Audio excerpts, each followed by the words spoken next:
Welcome back, strangers. Or should I say, happy birthday, strangers! Today marks the 1-year anniversary of The Strangest, and to celebrate, we've compiled our favorite story from each of our videos that we've made over the past year. Our YouTube journey has been so incredible thanks to all of you strangers out there, and we can't thank you enough. Without you, none of this would be possible. So please, enjoy this compilation, and we hope to keep creating videos for you guys for years to come. Also, if there's a particular clip you're interested in, check the top right corner for annotations that'll take you to the main video. And as always, stay strange. On a cold night in 1920, the legendary fighting Irish football player George the Gipper Gip returned to Notre Dame's campus late after curfew and found his dorm locked. The Gipper went to Washington Hall because he knew the rear door was often left open. However, the door was locked, and the Gipper was forced to sleep outside on the front steps. By the morning, he had contracted pneumonia and eventually died from a strep throat infection due to a lack of knowledge of antibiotics at that time. In the hospital, he told his football coach, "When the team is up against it, when things are wrong and the breaks are beating the boys, ask them to go in there with all they've got and win just one for the Gipper. I don't know where I'll be then, but I'll know about it, and I'll be happy." After his death, the Gipper's ghost began to be spotted in the early pre-dawn mornings, sitting on the steps of Washington Hall. He has appeared throughout the theater and the green room. People often report the feeling of a light, encouraging pat that has been attributed to the Gipper. It is thought that he returned to where he spent his last night on campus to watch over the Fighting Irish. The old town of Edinburgh originally consisted of one main street and small alleyways and courtyards that led off the main road. This area is now known as the Royal Mile. At the top of the Royal Mile sits Edinburgh Castle, leading all the way down to the bottom where the Parliament building resides. The alleyways in between became known as closes and were named after memorable residents or the jobs and trades of residents living in the apartments off of the close. Brodys Clothes is named after William Brodie, a well-respected member of society and deacon of the Edinburgh Incorporation of Wrights and Masons.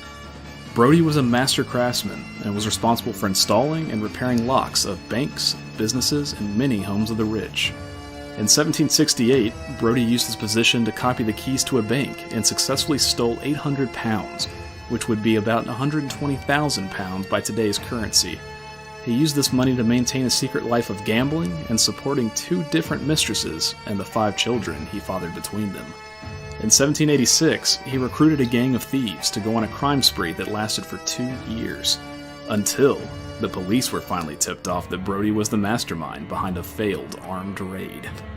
Brodie managed to evade the police and escape to Amsterdam before being arrested and brought back to Edinburgh for trial, where he was found guilty.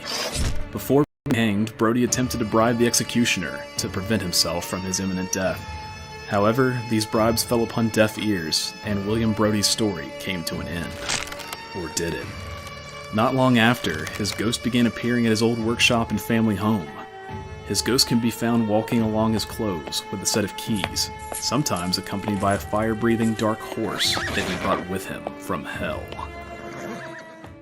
The Freeway Killer was a nickname given by the media to what was believed to be a serial killer in California during the 1970s and 80s. The killer was dumping victims along freeways, but later turned out to be 3 separate murderers who operated independently of each other, but operated with a similar MO. The most notable of the murderers was William Bonin, who raped and killed at least 21 young men within a 2-year span. However, he is believed to have committed at least 15 additional murders that went unsolved. His victims were often teenagers and would be lured into Bonin's vehicle, where their fates would be sealed. Once inside, Bonin would torture his victims, going as far as to stab them in the ears with ice picks, and even forcing one victim to drink hydrochloric acid. Bonin was eventually arrested, went to trial, and became the first person in the history of California to be executed via lethal injection. The other 2 freeway killers included Randy Kraft, who murdered and raped up to 67 of his victims, and Patrick Kearney, who was known to copulate with the corpses of up to 43 of his victims. The first recorded Mothman sighting occurred on the cool evening of November 12, 1966. 5 men were preparing a grave outside of Clendenin, West Virginia, when a winged humanoid figure descended from a nearby tree and flew down between the group of men, before quickly ascending above the tree line and flying away. 3 days later, the most well-known encounter occurred in Point Pleasant, West Virginia. 2 young married couples were on a night drive near the West Virginia Ordnance Works, an area known by locals as the TNT area. There they passed the old power plant, where they saw two glowing red eyes in the distance. The car slowed to a stop as they tried to figure out what it was they were looking at. The creature in the distance appeared to be 7 to 10 feet tall, with a human-like body and wings. The creature stood there staring at them, before taking off. The group panicked and sped away, but the creature pursued them. They drove over 100 miles per hour, trying to escape from whatever it was that was following them, but the creature continued to follow them until they made it into town. After taking time to compose themselves, the two couples decided to go back and investigate the TNT area. They reached the armory that was next to the old power plant, and the creature reappeared. It let itself be known by letting out a loud shriek and began trying to attack their car. They tried to drive away, but the creature landed in front of the car, blocking their escape. When the headlights of the car shined upon the creature, it appeared to be frightened by the light, and it took off and disappeared into the night. The couples made it safely into town a second time and went right to the police to report the mysterious creature they encountered. Deputy Halstead followed them back to where the first encounter occurred, but there was no sign of the creature. When the deputy went to radio an update of the situation, a loud shrieking noise came over the radio. It was the same noise the two couples heard the creature make earlier in the night. The deputy quickly shut off the radio and left the scene to file his report. The sheriff called a press conference the next day and told the press of what happened the previous night. The press dubbed the creature the Mothman, after a villain from the Batman TV show. Imagine, if you will, you're a young woman who lives in a cabin in the middle of the woods. I'm noticing a trend. You're all alone, and a masked man is trying to get into your house and murder you. What could be worse?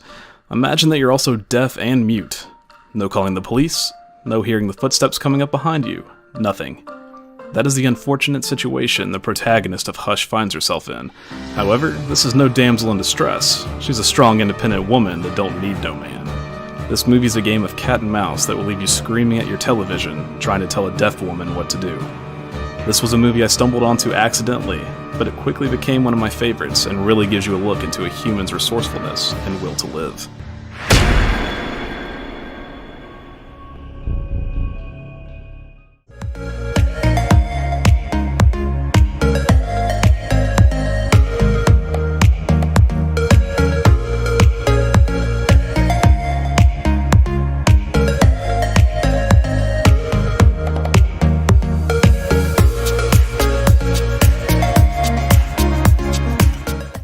Tucker Hall has a strange connection to the high number of suicides at William & Mary. In 2015, there were 4 different student suicides out of 8,000 students who attended. Tucker Hall was originally built as a library, then housed the law department for 13 years before becoming home to the English department. During the 1980s, a girl hung herself on the 3rd floor of Tucker Hall after a long night of studying. A few years later, another student was found hanging in the exact same spot with a note that only said, "She made me do it." In 2004, a man killed himself in the building.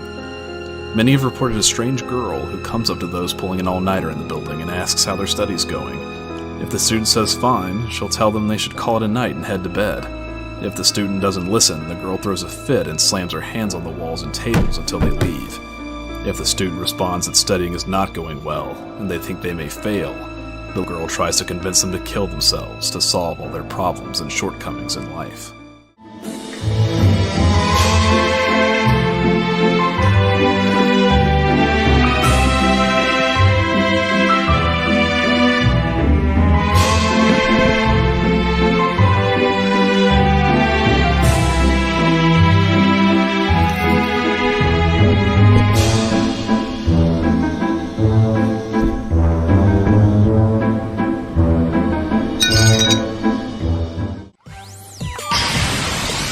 Number 1.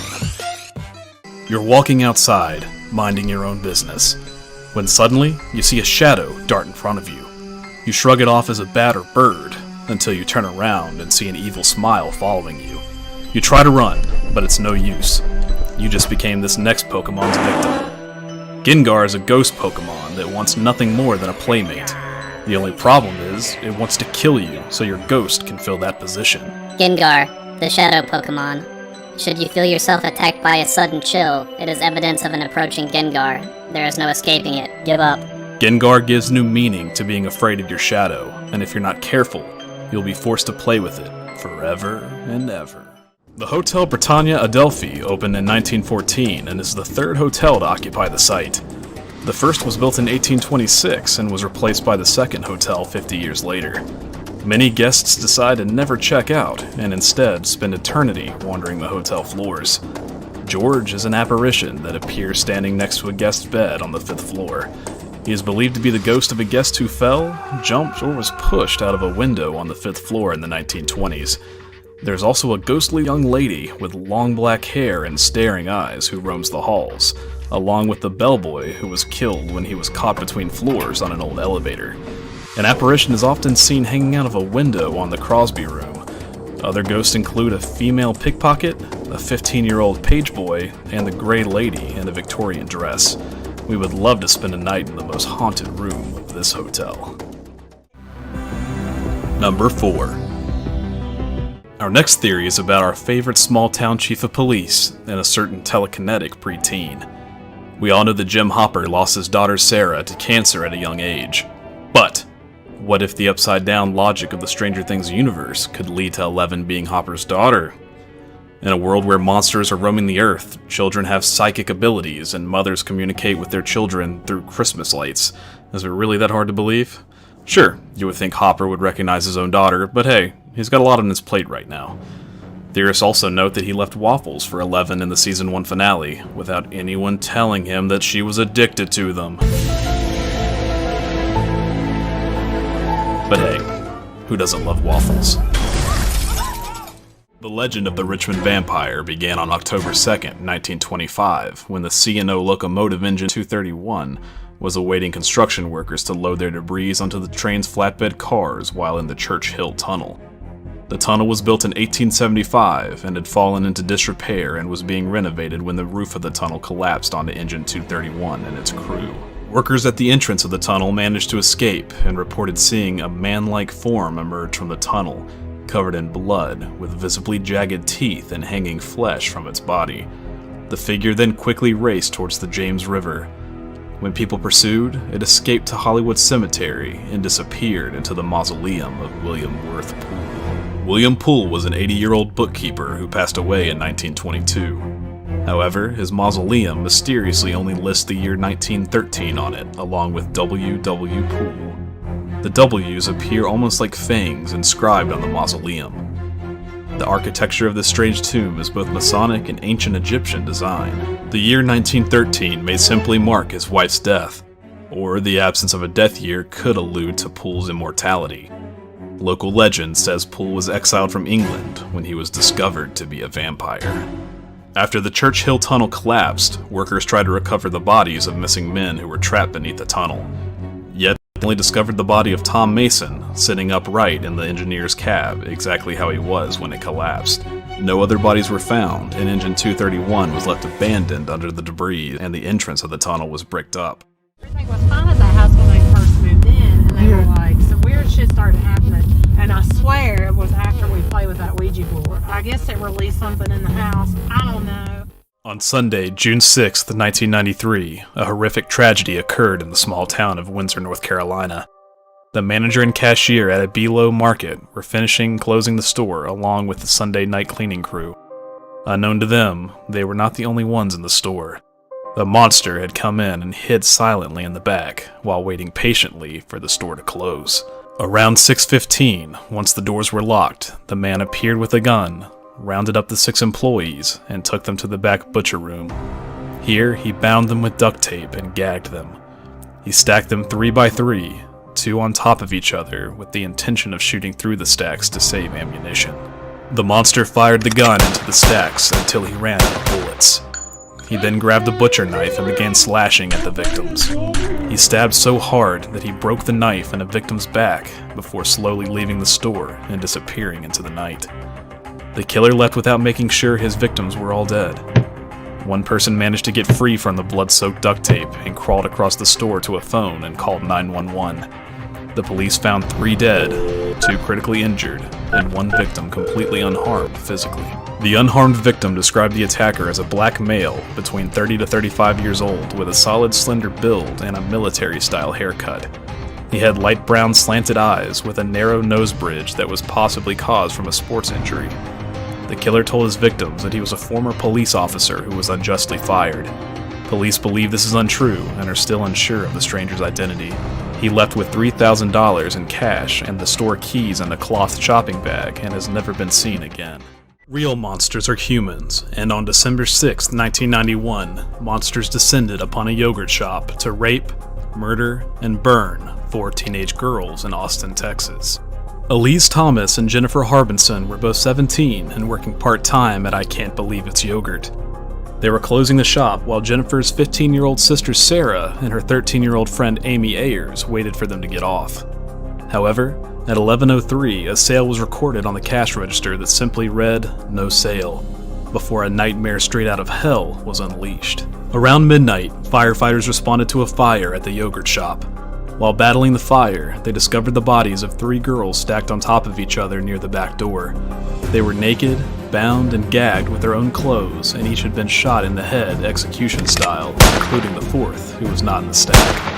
Some of the girls had been raped. Their bodies were covered with styrofoam cups that were drenched with lighter fluid to set the fire to get rid of the evidence. The girls had been planning a sleepover and were last seen alive a little after 10 p.m. Witnesses reported seeing 2 strange men lingering at one of the back tables of the shop. Have you ever woken up in the middle of the night, unable to move your arms, legs, or the rest of your body? You're unable to speak, but are fully aware of what's happening. You may experience this for a few seconds, but it could also last for several minutes. This is the horror of sleep paralysis. It's a terrifying experience, and some people have visual or audible hallucinations and believe that they are having a paranormal experience. A person may only experience it once in their lifetime, or it may be reoccurring. It is believed to affect 8 to 50% of the entire population. Sleep paralysis is usually accompanied by intense emotions, such as fear, panic, or the feeling of impending death. Some feel vibrations or tingles throughout their body, or experience the feeling of being drug out of their bed. The hallucinations can include the sounds of hissing, humming, whispering, or other strange voices. Difficulty in breathing often happens with the feeling of pressure on one's chest, as if some force is suffocating them. Many hallucinate that some sort of demon, ghost, or creature is sitting on their chest, choking them.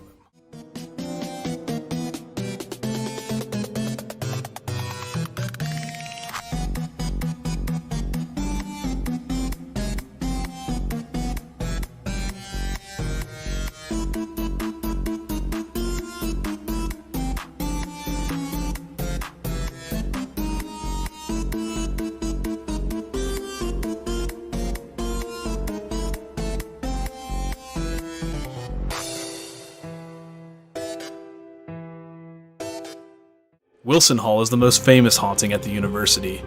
Built in 1965, it is a relatively new building considering the number of hauntings and legends that now surround the infamous building. It started in the 1970s when a student living in room 428 mysteriously passed away. Afterwards, each person who stayed in the room reported experiencing some form of paranormal activity. Things in room 428 escalated when a female student living in Wilson Hall began to study the occult and use the energy of the room to communicate with the dead. One night, a ritual went horribly wrong for the girl, which resulted in her violent and bloody death. Some accounts say that she slit her wrists to the bone while attempting to perform a new ritual. The room has been deemed unlivable by the university and has been sealed off. After the tragic deaths, students began to report hearing footsteps in the empty room.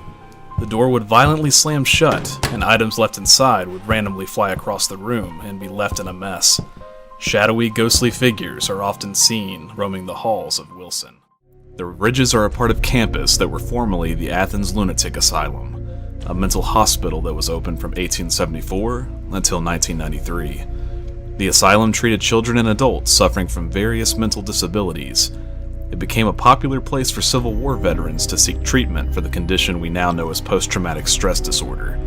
The initial population of the asylum was 200 patients, but it quickly grew to over 2,000 by the 1900s. More than 3 times the planned capacity for the asylum. The overcrowding led to a drastic decline in the quality of care patients received.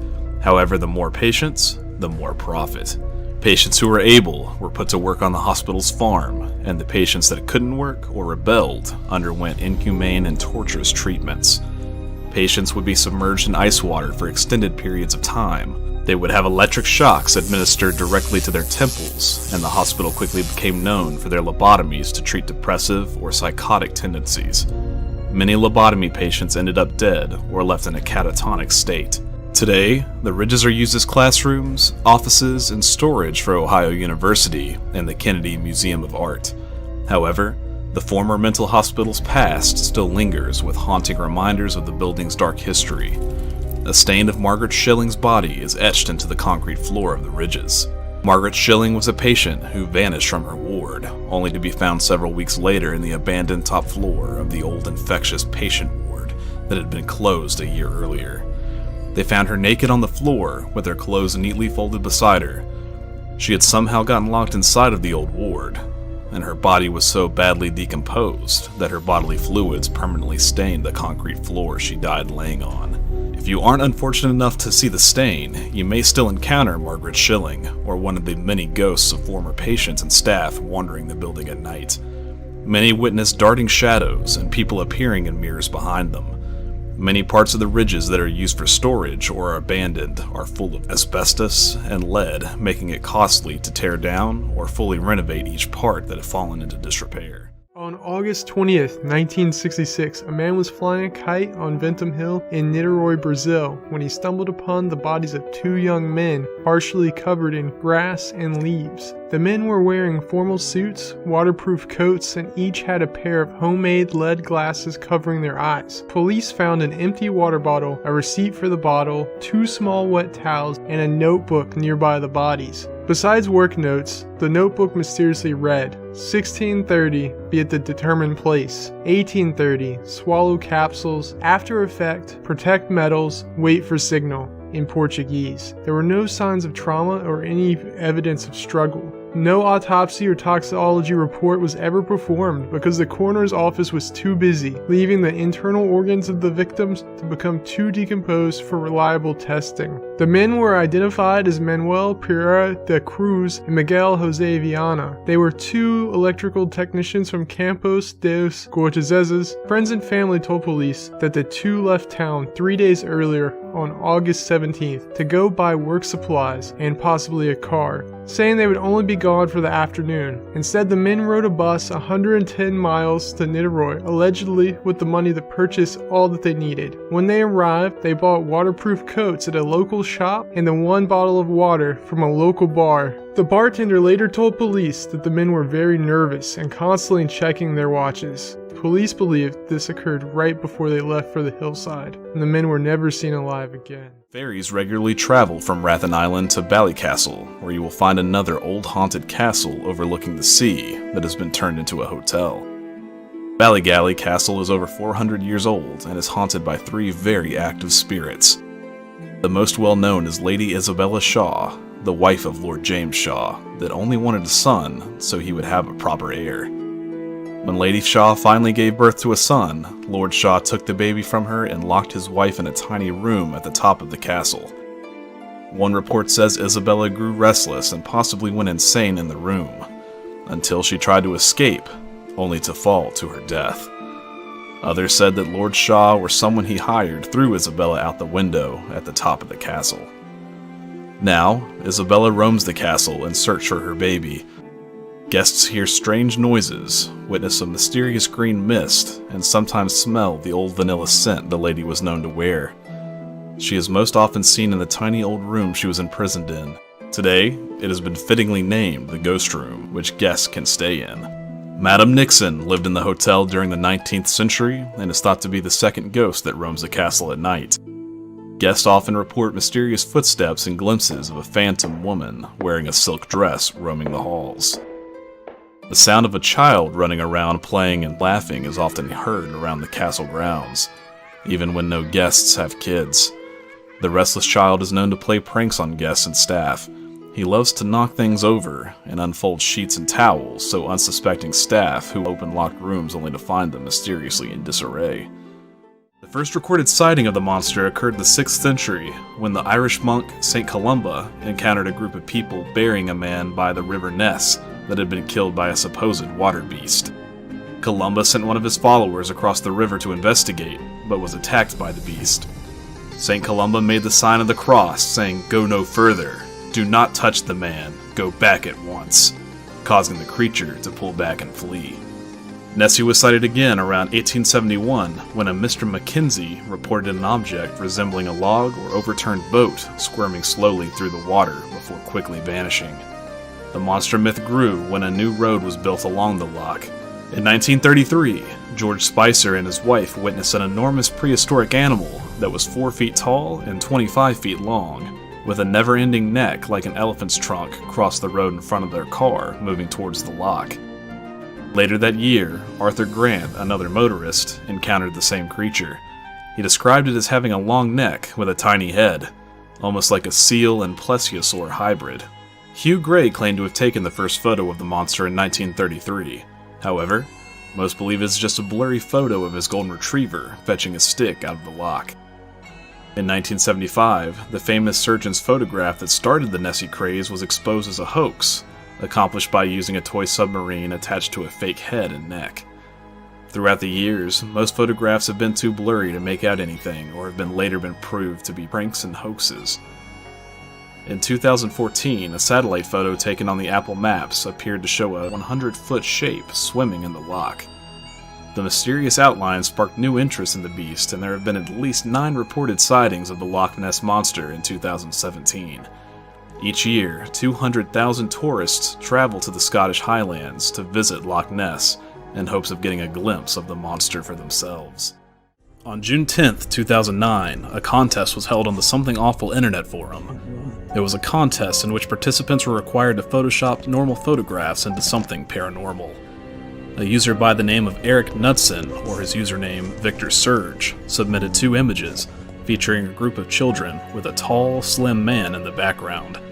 The man was wearing a black suit and had no face.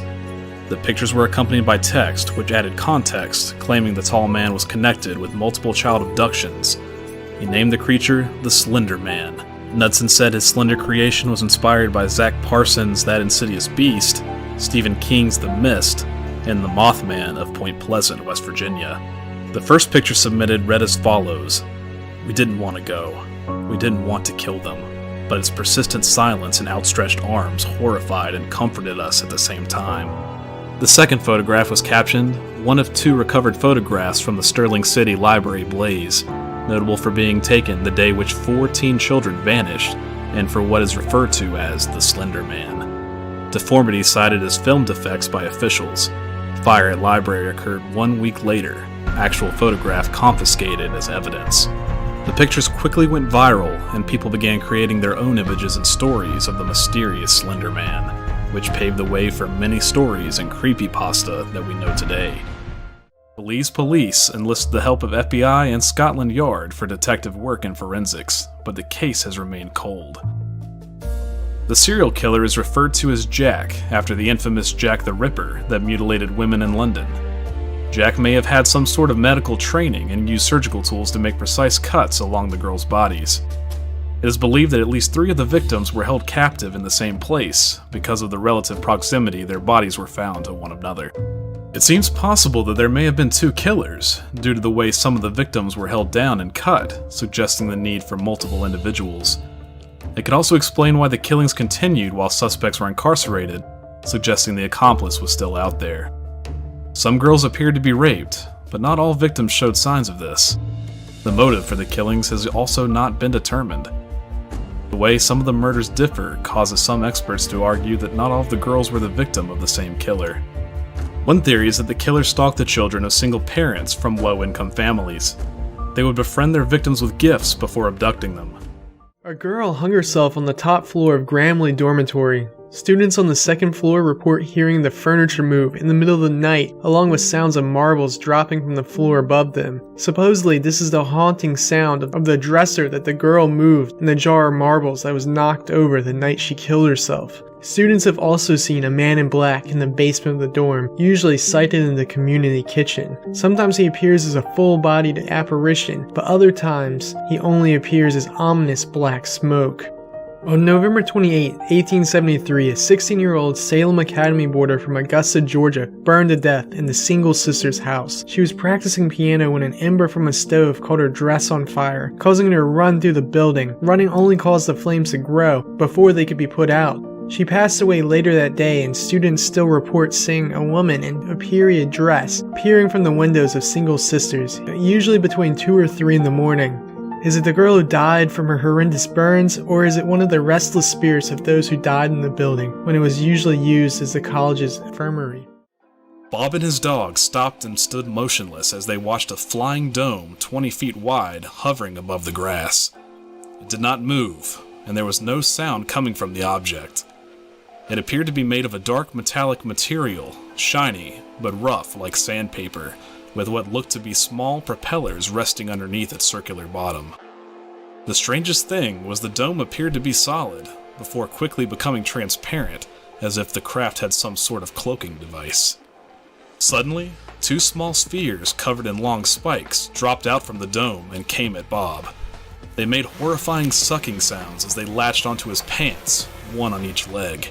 The last thing Bob remembered was a foul, nauseating smell like burning brakes as he felt himself being dragged towards the craft before losing consciousness. When Bob finally awoke, the objects were gone. He had a pounding headache, was covered in mud, his pants and shirt were ripped, and he was bleeding from a gash on his chin. He walked back to his truck, but discovered it wouldn't start, so he and his dog walked back to his home in Livingston. In August 2014, a man was minding his own business, flying his drone around the New Hampshire countryside. He maneuvered his drone, videoing the landscape and landmarks until nightfall, when he decided it was a good time to pack up and go home. Little did he know that he had captured something terrifying during his flight. Upon reviewing the footage, he noticed a dark, humanoid figure on top of a barn he had flown over. The figure seemed to have dramatically elongated arms and legs, and moved across the roof in an abnormal, almost spider-like manner. He studied the film and showed it to his friends. Some claimed it was merely a shadow or hole in the roof, while another pointed out that the figure resembled a human-like creature on all fours. Though the experience was unsettling, the man continued his life, dropped the idea, and moved forward. That is, until a few days later. Suddenly, one night, his dog began barking continuously on the west side of his house. This went on for hours, as the dog continued while moving to the south side of his house. The man eventually got fed up with the noise and went to stop his dog. When he found him, the dog was at the front door, paws on the door, snarling at whatever he thought was on the other side. The man turned on the front lights, but nothing was there. Again, he shook it off, took the dog to the basement, and went to sleep. The next day, the man's nephew, who had been staying the weekend, began drawing and decided to hang his picture on the refrigerator. The picture contained a dark humanoid figure with elongated limbs crawling up the driveway of the man's house. Startled, the man asked his nephew what exactly he had drawn. The boy replied, "It's the monster that was outside our house last night." He then went on to say that the dog's barking was the only thing keeping the monster out of the house, and that afterwards the monster climbed on top of the roof but was unable to find a way in. Startled, the man asked, "Why is it trying to get in?" To which his nephew replied, "You made it angry. You took its picture." Unfortunately, it didn't end there. The following day, the neighbor from across the street confronted the man, saying that her daughter had begun drawing pictures depicting a black humanoid monster sitting on top of the man's roof, staring the neighbor's house down. A week later, the man decided to fly his drone again, this time at the local skate park. While there, he received a call from his sister. "Why is Kyle drawing black monsters hiding at the foot of your bed? He keeps drawing pictures of a man he says is you sleeping while a giant spider monster of some kind watches you from across the room." Disturbed and in a state of paranoia, the man packed up his drone and went to leave. However, as he left, he noticed a dark figure emerge from behind one of the skate ramps. He began to sprint out of the park and back to the parking garage to find his car.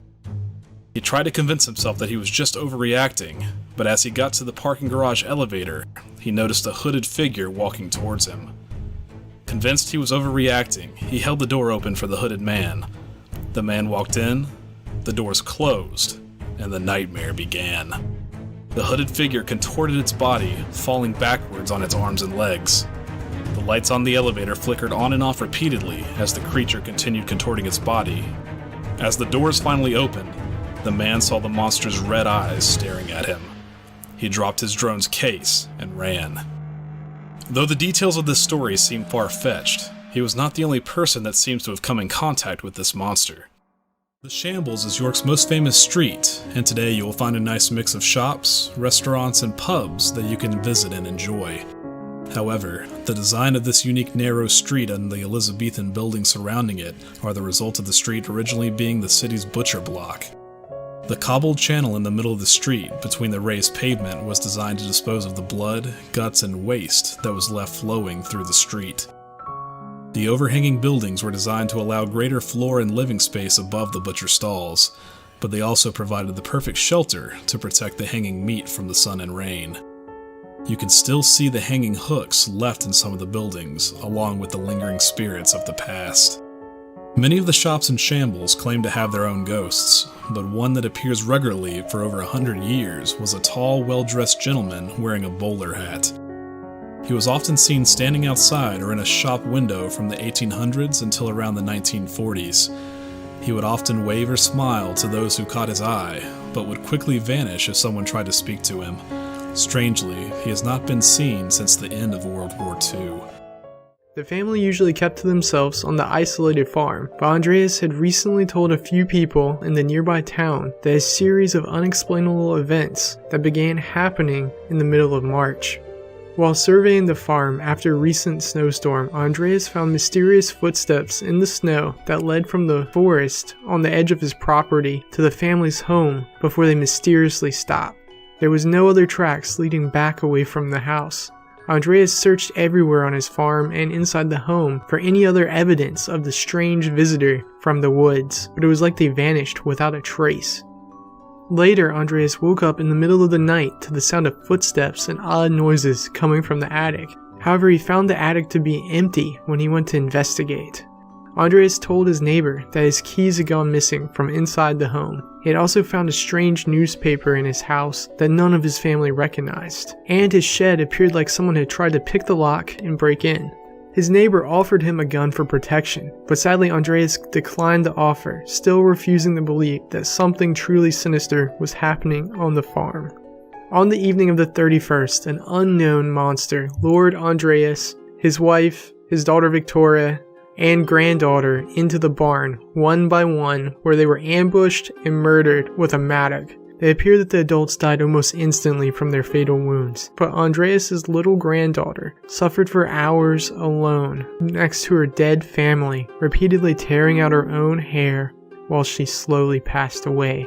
Next, the intruder entered the home and killed baby Joseph in his cot, before finally entering Maria's bedroom and hacking her body into pieces. The maid had just begun her job earlier that day. What do you think spooked the previous maid, causing her to know not to spend one more night on the cursed farm? Morrow Library was the university's main library, until the recent completion of the Drink Library.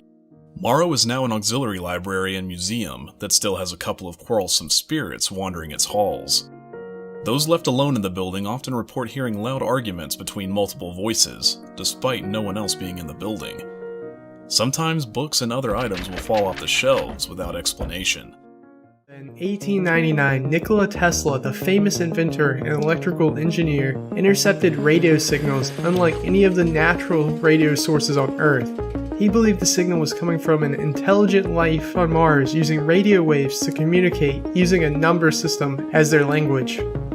In 1927, Jørgen Halls, a Norwegian engineer, was experimenting with radio signals and discovered some of the signals would echo back to him several seconds later. He could not explain the delayed echoes, but Black Knight enthusiasts believed that he was picking up signals that were being bounced back from the alien satellite. In 1954, UFO researcher Donald Keyhoe told newspapers that the US Air Force had detected signals coming from two potential satellites orbiting Earth, despite there being no known man-made satellites in orbit yet. In the early 1960s, Time reported that an unknown object was discovered to be in a polar orbit around Earth, This unexplained object was supposedly monitoring US and Soviet satellites that were in an equatorial orbit. After the report was made public, the US Department of Defense announced that this unknown object was simply a piece of the Discovery 8 satellite launcher that had been drifting in space. Duncan Lunan, a science communicator and science fiction author, attempted to determine the origin of these mysterious radio waves that Tesla and Halsey had encountered. He determined in 1973 that the signals were messages transmitted by an alien probe that had been sent from the star system Epsilon Bootis that had been lurking near the moon for the past 13,000 years. Charles Whitman knew something was wrong with him. He complained of headaches, violent outbursts, and intrusive thoughts in the weeks leading up to his mass shooting and suicide. His suicide note read, "I do not really understand myself these days. I am supposed to be an average, reasonable, and intelligent young man. However, lately, I cannot recall when it started. I have been a victim of many unusual and irrational thoughts. After my death, I wish that an autopsy would be performed on me, as if there is any visible physical disorder." Whitman was a former Eagle Scout, Marine, and an expert marksman. He was discharged from the Marines in 1963 and returned to the University of Texas to study architecture in 1965. He began to suffer serious mental problems after his mother finally left his abusive father in March of 1966. On March 29th, he told a psychiatrist that he was having uncontrollable fits of rage. He even stated that he had thoughts of going up the university tower with a rifle to shoot anyone he saw in his sight. However, the doctor did not believe these threats should be taken seriously, and did nothing to prevent Whitman from acting out his violent fantasy. On the evening of July 31st, Whitman arrived at his mother's home. He rendered her unconscious, stabbed her in the heart, and shot her. He left a note beside the body that read, "To whom it may concern, I have just taken my mother's life. I am very upset over having done this. However, I feel that if there is a heaven, she is there now. I am truly sorry. Let there be no doubt in your mind that I love this woman with all my heart." Whitman returned home and waited for his wife to go to sleep. He then stabbed her 3 times in the heart.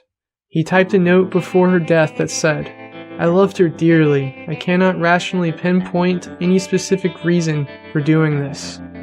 His entry in his journal read, August 1st, 1966, 3 a.m., both dead. It continued to say, "If my life insurance policy is valid, please pay off my debts, donate the rest anonymously to a mental health foundation. Maybe the research can prevent further tragedies of this type." The next day, he entered the elevator of the University of Texas Tower and traveled up to the observation deck. He brought an assortment of weapons and supplies they brought and stockpiled in a rental truck earlier that morning. Once he reached the top deck, he began shooting every person he saw below. The rampage lasted a little over an hour and a half. Whitman shot most of his victims near or in the heart. He murdered 14 people and wounded 31 others before being shot and killed by 2 heroic police officers. Throughout history, one of the biggest mysteries has been that of the identity of Jack the Ripper. However, many were convinced that he was already admitted into the Broadmoor Criminal Lunatic Asylum. Thomas Hayne Cutbush was a patient that had been committed after stabbing a woman during a nightly stroll. The public has been convinced that he was the Ripper, to the point where the asylum actually released a series of 26 documents in an attempt to silence the claims. Thomas's insanity began to bloom in 1888, which coincided with the murders of the Ripper. Whether he was the Ripper or not, Thomas was insane. He was convinced that his doctor had been attempting to poison and kill him. After failed attempts to press charges, he believed that the government was also in on the murder attempts. After he was committed for the murder of the young woman, he was also reported to be very violent. This included an attempt to bite his mother's face off during one of her visits. Thomas's description also matched that of the Ripper, including his bright blue eyes and his famous limp. It was also noted that Thomas's uncle, who was a superintendent of the Scotland Yard, shot himself around the time of the Ripper's murders. Was Thomas really the Ripper, or just a severely demented individual? We may never know.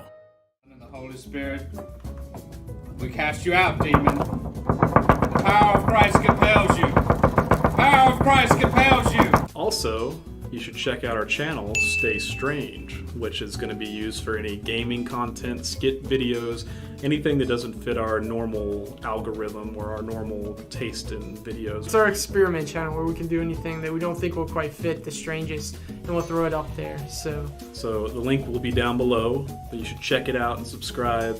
Just a great time. what would happen if our reality is an illusion and we are programs living inside a computer simulation? In the movie The Matrix, artificial intelligences, known as the machines, created a simulated virtual reality based on society at the turn of the 21st century, known as the Matrix, to keep the minds of humanity under their control. The character Neo encounters a glitch inside the Matrix when he experiences deja vu after watching the same black cat walk past him twice. Deja vu in the Matrix is caused by a glitch that occurs when the machines change something inside the simulation.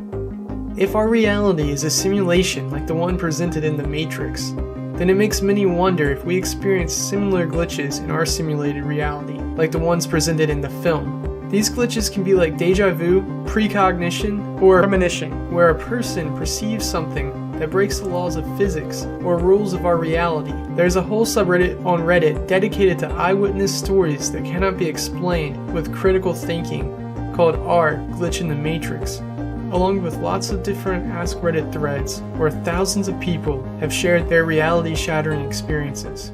Outside of Belfast, you'll find the Giant's Ring, a hinged monument that dates back to the Neolithic period and was built around 2700 BC. The site is a 200-meter earthwork circle with a tomb in the center, made up of 5 upright stones and a large capstone. The original purpose of the monument was most likely a memorial to the dead or a religious site.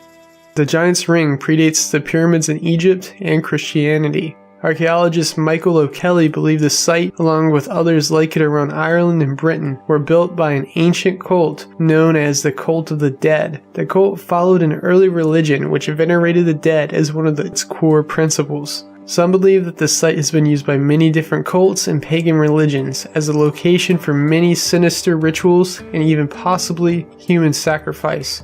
Early Christians would not visit the site because of the local pagan myths and legends surrounding the old tomb. The area around the ancient monument was briefly used as a race course during the 18th century before it was declared a heritage site. Today it is free to visit when the park around it is open. Many who visit the site have reported seeing a mist that is known to engulf the area around the ancient tomb. Whenever you try to escape the mist, it will bring you back to the center of the monument. We didn't encounter the mist when we visited. We did get to see an amazing ancient site that I had never heard of before our trip to Northern Ireland. The mysterious Scotsman was never found, but James Donaldson, a body snatcher who may have been connected to the case, was convicted and sentenced to a year in Kirkdale prison. In Dublin, Ireland, Kavanagh's Pub holds the proud title of being the oldest family-run pub in the city. The pub opened in 1833, and it soon became known as the Gravediggers Pub, because it was located right next to Glasnevin Cemetery. It became a custom for gravediggers in the cemetery to shovel dirt against the pub's wall to signal they wanted a pint. Many body snatchers took sanctuary in the pub, and were known to enjoy a pint or two after a long night's work. Today, the pub is said to be haunted by an old man dressed in tweeds who enjoys sitting at the bar, drinking a pint, before quickly disappearing. Glasnevin Cemetery opened a year before Kavanagh's Pub, but it quickly became a hotspot for body snatchers to visit. The Dublin Anatomy School and Royal College of Surgeons required a vast number of bodies for dissection in Dublin. Adult bodies were worth £2, while children's bodies were sold by inch. 12-foot walls were built around the cemetery to protect from grave robbers and body snatchers. Watchtowers were quickly built along the perimeter, but it eventually became necessary for mobile watchtowers to be built and moved around to guard the fresh graves.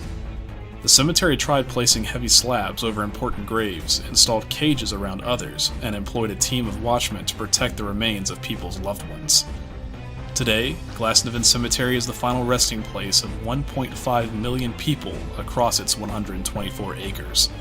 You don't have to worry about body snatchers, but cemeteries are believed to be haunted by several ghosts and ghouls, so you never know who or what you may encounter in the Glasnevin Cemetery. Number 1. The time has finally come.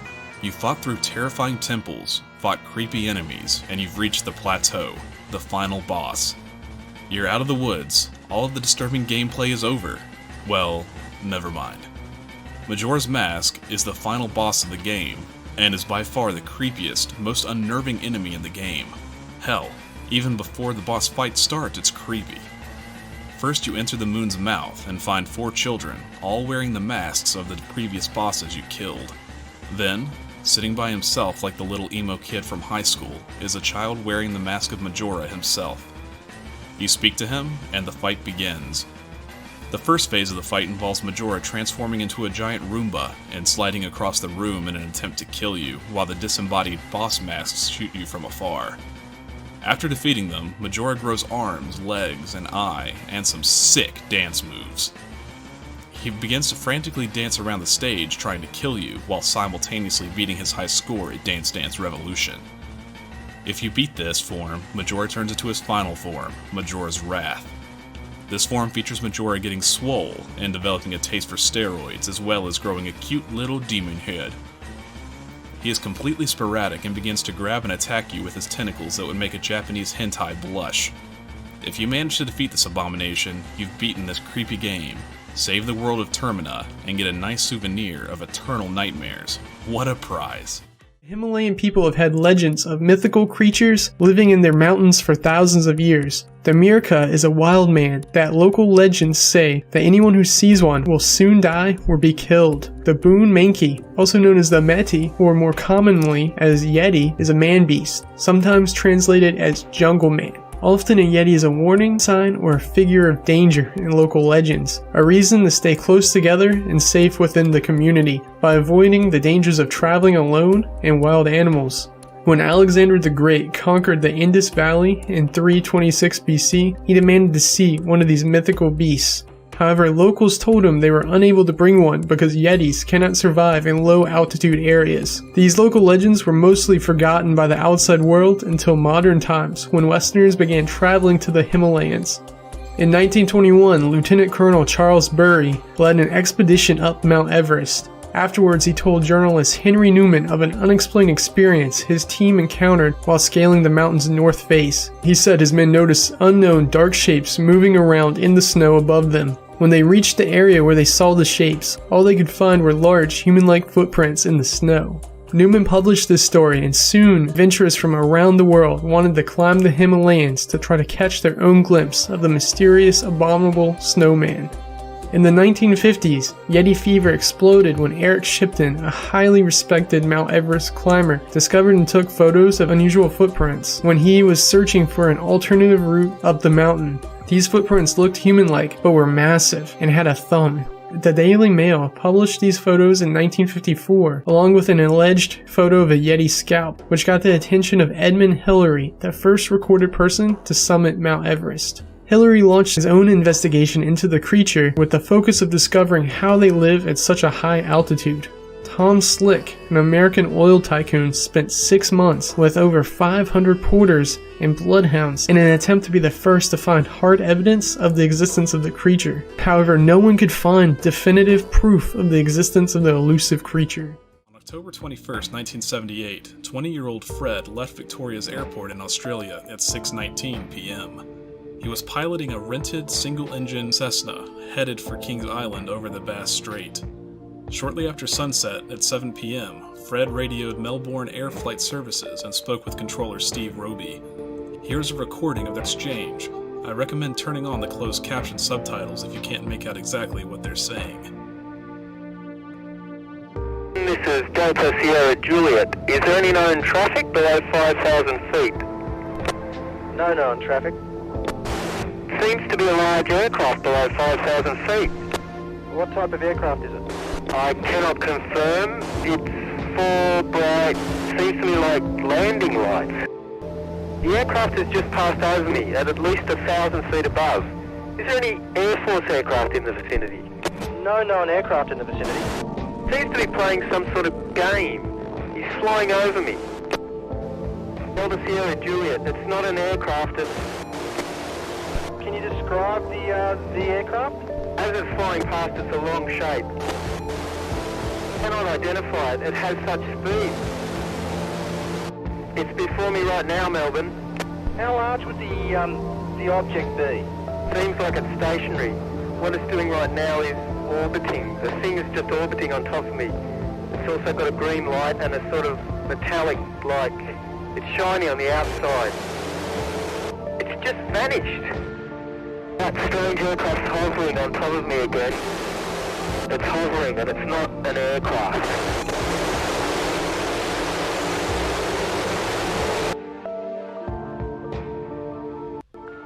No one knows what Fred saw that evening. All contact was lost after a loud scraping noise came over the radio. Search and rescue alerts were sounded at 7:12 p.m. Sea and air searches encompassed a 1,000-mile radius over the course of 7 days. However, no trace of the aircraft was found. And it turns out voodoo dolls are not really used in Haitian voodoo or even Louisiana voodoo. They're actually based on magical practices that originated from Europe rather than Africa or the Americas. Practitioners of magic in Britain would make dolls of a witch out of rags and other materials and pierce them with pins with the intention of bewitchment, harm, or blessing. Voodoo dolls became linked with the magical practices in voodoo during the first half of the 20th century when Western pop culture began depicting them in voodoo ceremony scenes in early movies. They have continued to be made popular in films as a tool of revenge, but that's not how voodoo dolls are usually used in real-life practices. You can use voodoo dolls for love, healing, empowerment, guidance, fertility, as well as the usual depiction of cursing and revenge depending on the color pen you use in the doll. The doll is meant to represent the spirit of a particular person, and in order to communicate with that person's spirit using the doll, you need a token of that person, such as a piece of clothing, hair, or something associated with that individual. You can use the doll during prayers, spells, or during meditation routines to aid in the goal you're trying to achieve. Many times, candles, anointing oils, and herbs can be used in rituals to increase the power of the doll. The doll itself can be made from a picture of the individual, yarn, string, fabric, or even bought from somewhere, but you must clear the previous energy with the doll before using it.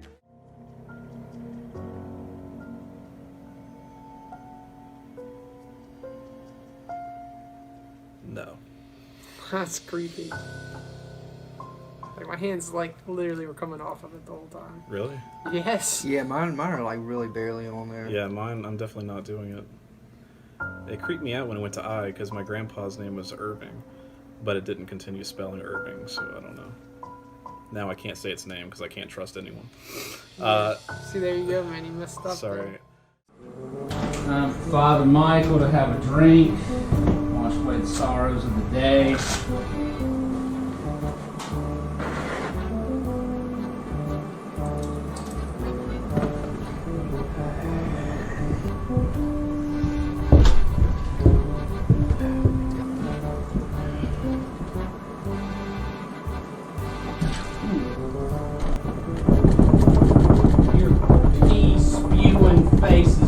Demon.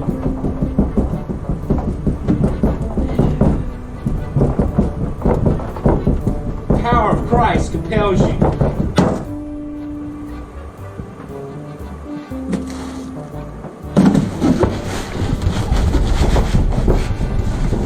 The McKissack Museum is thought to be haunted by the former university president who the building is named after. James McKissack led the university through turbulent times during the Great Depression and World War II. He helped the university to continue to grow by presiding over the construction of 5 dorms, a library, which is now the museum, and the renovation of most of the buildings on campus. Staff has reported seeing the ghostly figure of McKissack in the upstairs balcony of the museum. Many have encountered unexplained cold spots, doors mysteriously opening and items moving on their own. They say that if you see the lights on in the building, then it is McKissack going through his old collection of books that he donated to start the library. In 1944, he suddenly dropped dead of a heart attack. He was such a beloved figure to the faculty and students that they petitioned for him to be buried on campus. Today, his grave sits at the center of the horseshoe in front of the McKissack Museum, where you can still sometimes catch a glimpse of his spirit checking on the university. On August 9th, 1976, at 6:20 a.m., a trucker saw something unusual on a dirt road between I-95 and Lynch's River Road in Sumter, South Carolina. He stopped to investigate and discovered 2 bodies on the side of the road. Both victims had been shot 3 times, execution style. One only was shot in the throat, one in the chest, and one in the back with a .357 revolver. The victims are simply known as Jock and Jane Doe. Their bodies were kept in airtight, transparent caskets for a year after their deaths in hopes that someone would come forward and identify them. When the bodies began to deteriorate too much, local law enforcement raised money to have a funeral and bury the bodies in a local cemetery. The killer and the victims' identities still remain unsolved. Rabies is exceptionally common in skunks and bats.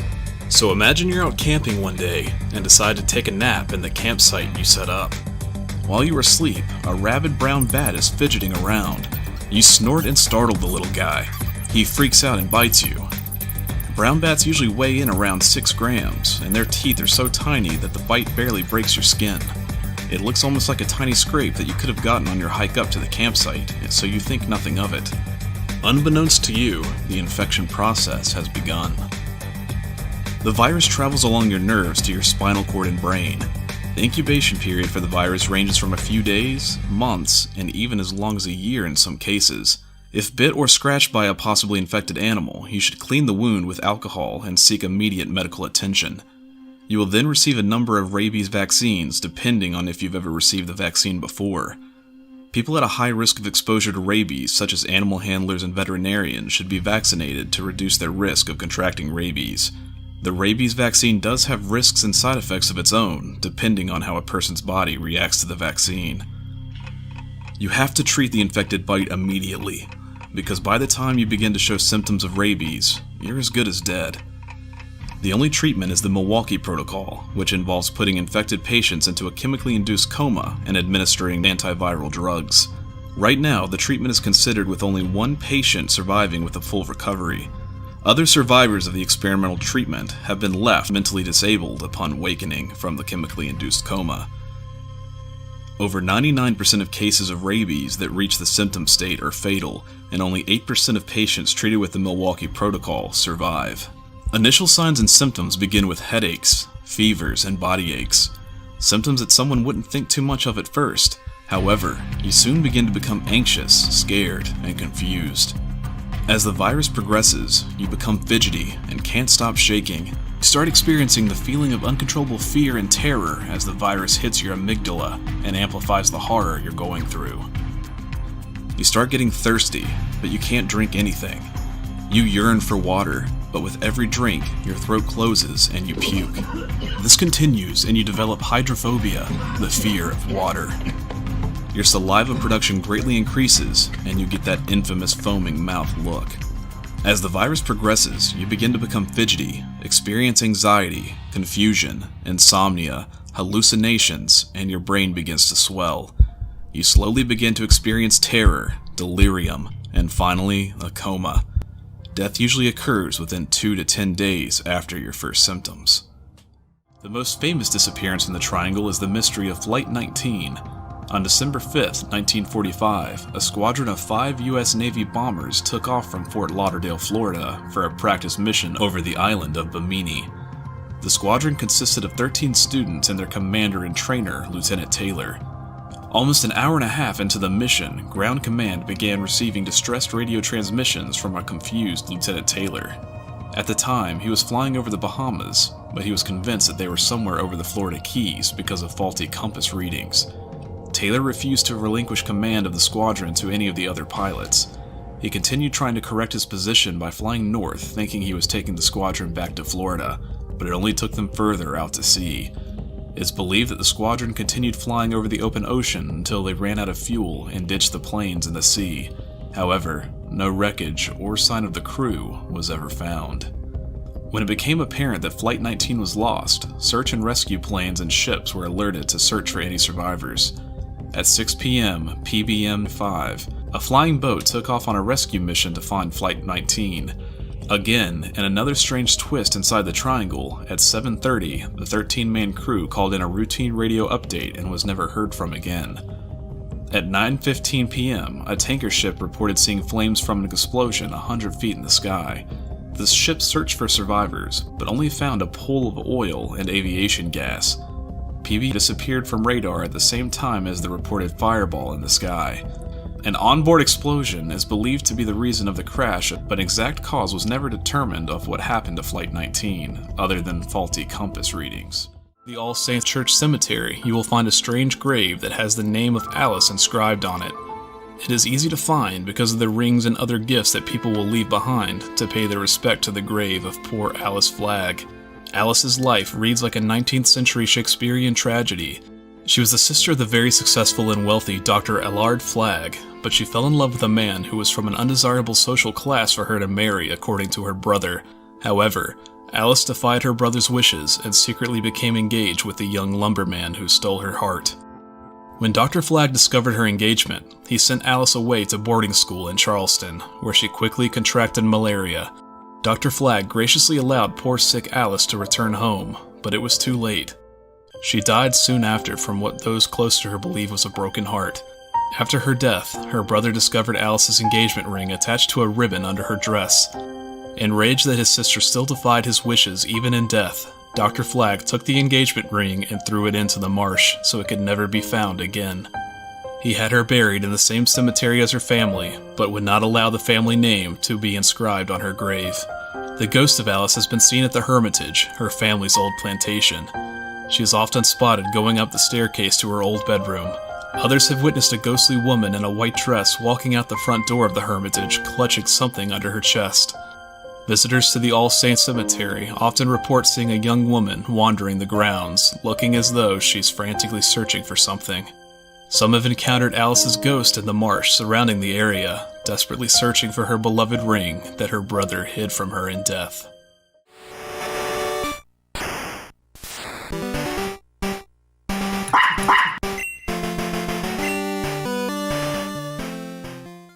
On February 27, 1996, Pokémon Red and Pokémon Green were released to the public in Japan. Shortly after, the games became a worldwide phenomenon, selling over 30 million copies. However, shortly after its initial release, there were reports of children acting out of character.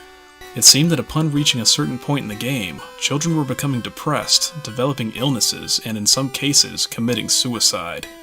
Parents were enraged and demanded that an investigation be held to discover what the Pokémon games were doing to their children. Upon further research, it was discovered that all of the children in question had developed their ailments after reaching a certain city, Lavender Town. Lavender Town in the games is treated as the region's cemetery and ghost habitat. Upon entering the city, the tone and music changes drastically to a shrill tune. Upon further exploration of the city, you will find the Lavender Town Tower. Inside are multiple people mourning the deaths of their beloved Pokémon. You will also run into ghosts that are unable to be defeated and leave your Pokémon shivering in fear. To many, this town seemed out of place for a happy children's game. After investigating further, it was found that the creepy tune that played in Lavender Town contained very high-pitched sounds that only children could hear. In addition, these pitches were known to cause nausea and other illness in children, including depression and suicide. The creators of the game were ordered to go back and fix the music immediately, lowering the tones, which leads to the tune heard in today's copies of the games. It is said, however, that some original copies of Red and Green still contain the haunting melody. Unfortunately, it didn't end there.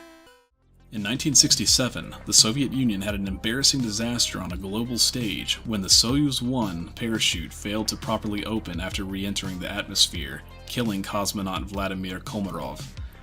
He became the first official flight fatality, but was he really the first? Reportedly, Komarov knew the space capsule was unsafe to fly, but did not want the mission to be delayed or scrubbed and flew it anyway. How many of these unsafe flights took place?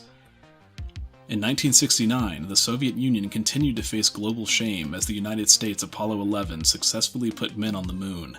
Some claim that the Soviet Union attempted to beat the Americans to the moon with their new N-1 rocket on July 3, 1969.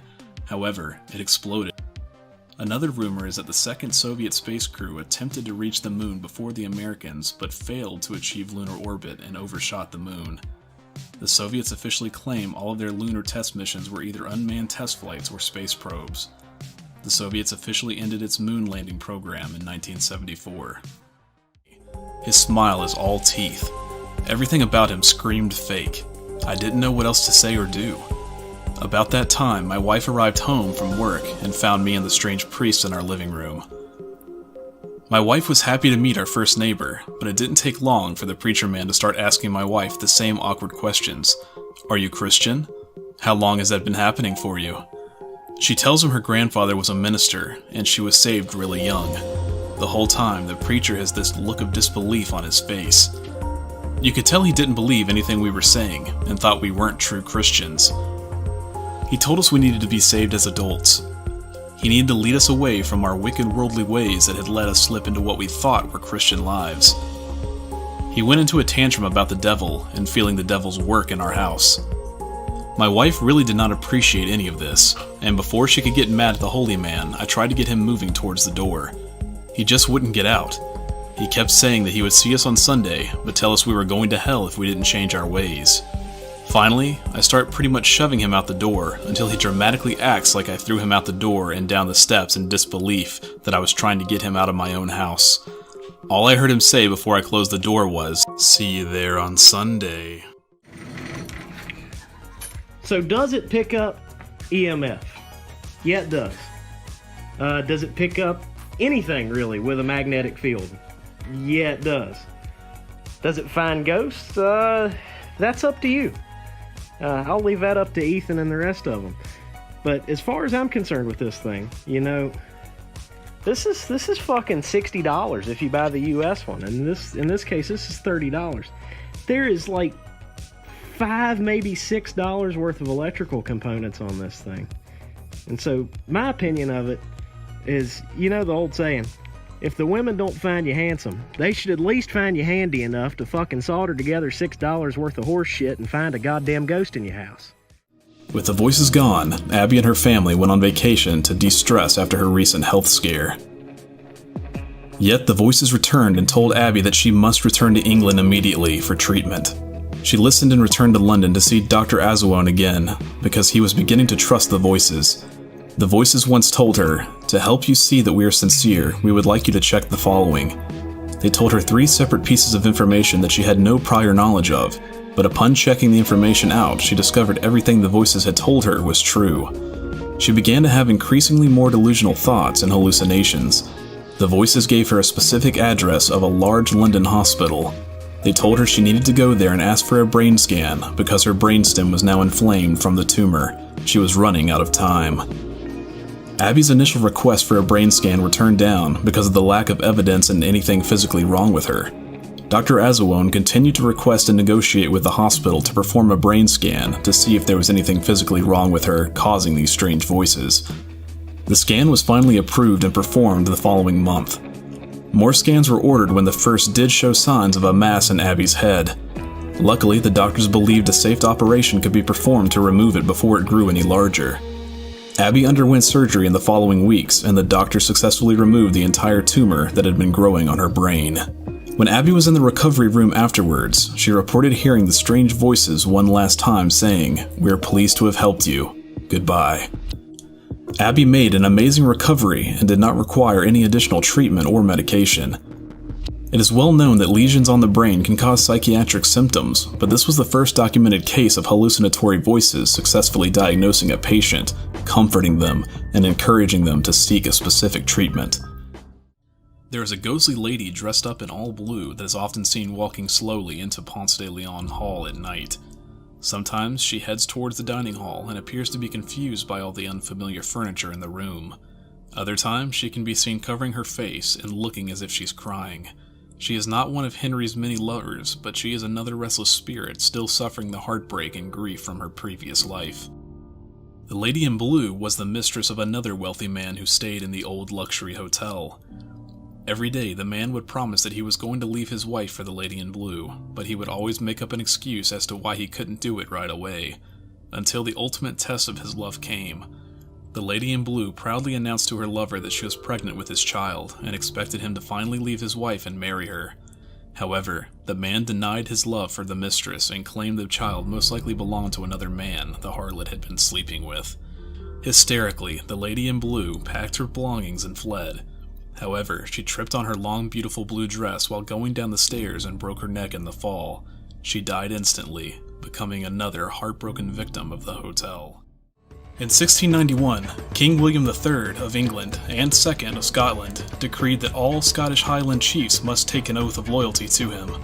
Unfortunately, MacLean, chief of the MacDonald's clan of Glencoe, signed the oath 2 days past the deadline, which enraged the new king.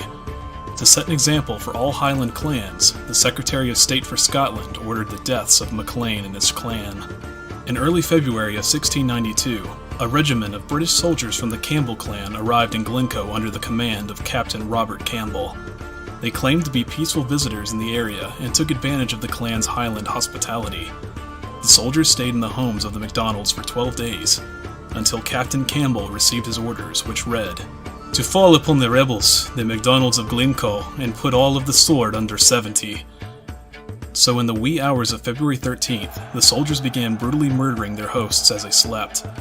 It is estimated that 38 of the MacDonalds were slaughtered in the ambush, and another 40 to 100 later died from exposure, hiding in the hills of Glencoe after the attack. The massacre is considered to be one of the greatest tragedies in Scottish history.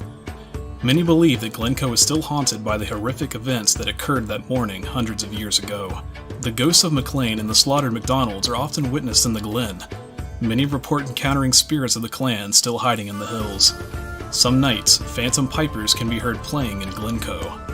Most tourists visit the area in the summer, but winter is the best time to visit for a chance of a paranormal encounter. Early on in the morning of the anniversary of the massacre is when the presence of the MacDonalds is felt the strongest. Some have even stumbled upon a phantom reenactment of the massacre and heard the screams of the dying victims.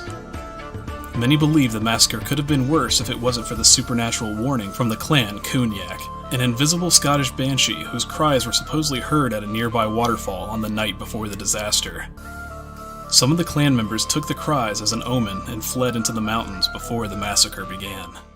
This is by All Star, the best Smash Mouth song, on December 15th, 2015.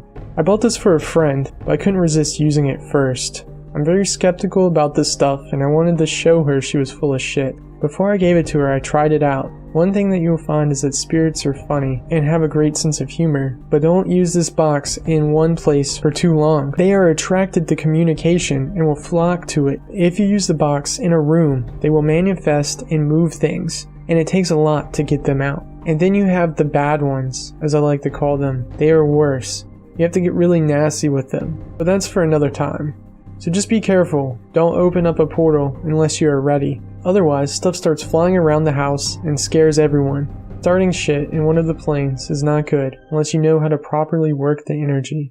Be very respectful of things on the other side and just be nice. Take care, blessed be. Something like that coming from a skeptic is really interesting. You know, I'm a skeptic, but all these spirit planes can open up and all these things can happen. Don't use it in one place. I think that's really good advice for anything paranormal. You shouldn't all do it in one place. In 2002, Six Flags bought a struggling 140-acre amusement park in New Orleans named Jazzland. They upgraded it with new rides and renamed the park Six Flags New Orleans in 2003.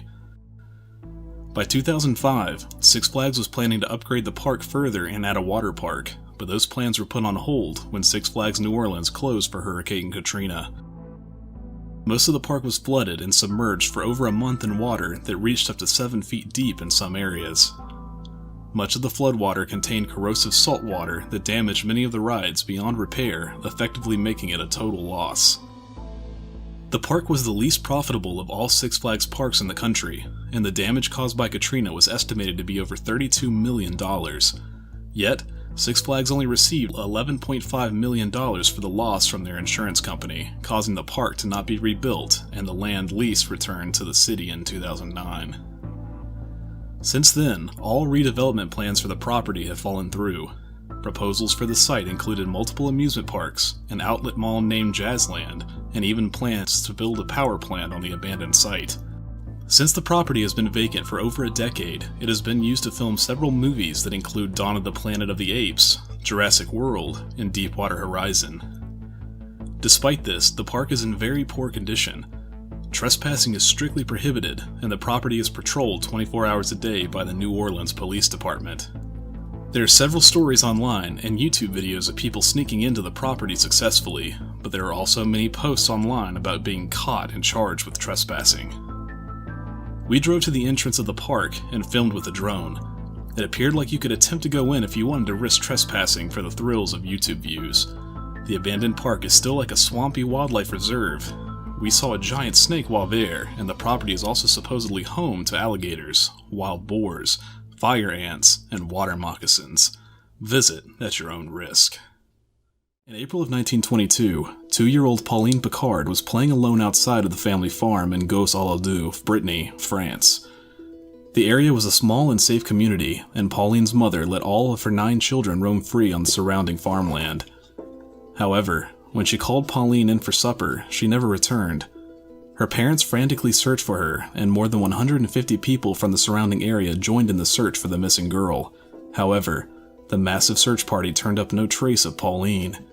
The following month, the police informed Pauline's family that a little girl was found wandering the streets of Cherbourg, a town that was over 200 miles away.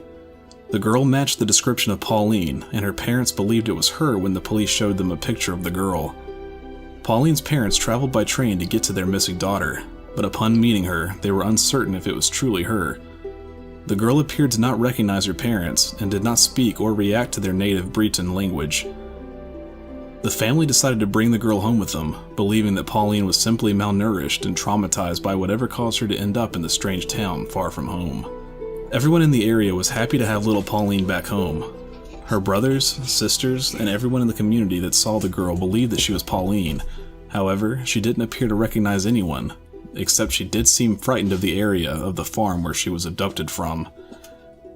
The police thought Pauline was abused by her kidnapper, and they searched for a mysterious woman dressed in rags that was last seen with the girl before she was rescued from Cherbourg. Despite the happy reunion with Pauline and her family, life didn't return to normal. Pauline continued acting strange, and her family began suspecting that the girl was not actually Pauline.